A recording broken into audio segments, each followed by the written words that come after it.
खौसेथि बर' सुबुं आफादनि 9थि बोसोरारि जथुम्मा बे जथुम्माखौ गुवाहाटी नोगोरमानि कलाक्षेत्रआव जोङो जानुवारि दान 2023 मायथाइनि 7, 8 आरो 9 बे अक्ट'आव खुंनो थाखाय थाम-थिम खालामदों। जों दिनै बिनिनो मोनसे गोख्रों बानजाय आफाद दादों।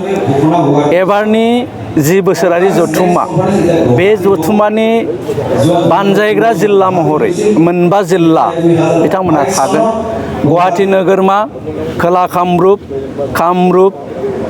कामरुप रुरेल आरो नलबारि बे 9 जिल्लाया आसामनि खना खनला थानाय जि खौसेथि बर' सुबुं आफादनि मावथिफोर बिथांमोनखौ बानजायनो थाखाय जोंनि 9थि बोसोरारि जथुम्माखौ खुंफुंनो थाखाय दिनै आबुङै मोनसे बानजाय आफाद दाफुंबाय।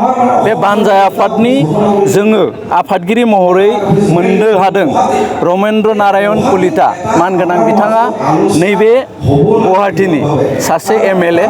बिथाङा आफादगिरि महरै बे बोसोरारि जथुम्मानि थागोन। मावफुं आफादगिरि महरै जोङो बर' कछारी अनसाय गावहायुङारि खुंथायनि मानगोनां मावफुं सोद्रोमा अनिल बसुमतारी बिथांखौ लानानै गाहाय नेहाथारि हिसाबै गुवाहाटीनिनो सासे गोख्रों मावथि मुस्रि बाबुल बर' बिथांखौ लानानै जों दाफुंदों। लेङाइ आफादगिरि महरै जोङो सुभाष बर', मानगोनां दशरथ बर' बिथाङाबो बर' कछारी वेलफेयार अट'नमास काउन्सिलनि सासे मावफुं सोद्रोमा। लोगोसेयै सेक्रेटारि महरै जोङो मानगोनां प्रणब बर' बिथाङाबो BKWSCनि EM, मानगोनां जयकान्त बर' बिथाङाबो BKWSCनि सासे मावफुं सोद्रोमा।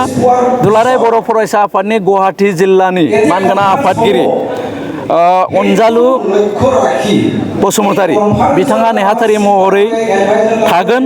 आरो बिनि अनगायैबो प्रबिन ब्रह्म मानगोनां बिथाङा जोंजों नेहाथारि महरै थागोन। दा बे रोखोमै जोङो दिनै बानजाय आफादखौ गाहाय कमिटिखौ जोङो दानानै लाबाय। जों आसा खालामदों इयुननि समाव जोङो गासैबो रायजो राजाफ्रा जोंनि जि जथुम्मा बे जथुम्माखौ जाफुंनायाव जाहाथे मदद होयो। जिहेतु गुवाहाटी नोगोरमाया अन्यान्य बोसोरनिख्रुइ साबसिनै खुंफुंनो होननानै दिनै खोब गाजा गोमजायै बानजाय आफादखौ दादों। जों मेरु आफादनिफ्राय गासैबो जिल्लानि दैदेनगिरि आरो जिल्लाफ्राव थानाय गासैबो आफादफोरनि दैदेनगिरि बिथांमोनखौ दिनै बानजाय आफाद दानायाव जोंजों मदद होनायनि थाखाय जोंनिफ्राय जोङो साबायखर जासिदों।